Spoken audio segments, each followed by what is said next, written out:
Ceyranbatan su anbarı hansı kanal vasitəsilə su ilə təchiz olunur? Vaxt getdi.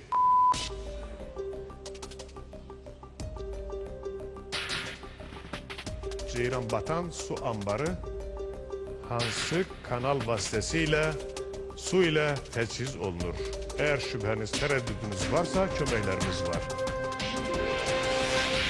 Təxmini, intuitiv cavablar verməyin. Mənə gəlir ki, Ceyranbatan su anbarı Xamır Abşeron kanalı vasitəsilə su ilə təchiz olunur.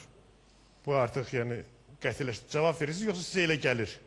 Mənə elə gəlir, ancaq cavabım qətidir. Cavabınız qətidir. Tamamilə, çox gözəl cavabdır, tamamilə doğrudur. Və yaxşı ki, köməkdən istifadə eləmədiniz. Və deməli belə. İkinci mərhələnin ikinci sualı. Qonaqkənd fiziki iqtisadi rayonu hansı təbii vilayətin tərkibinə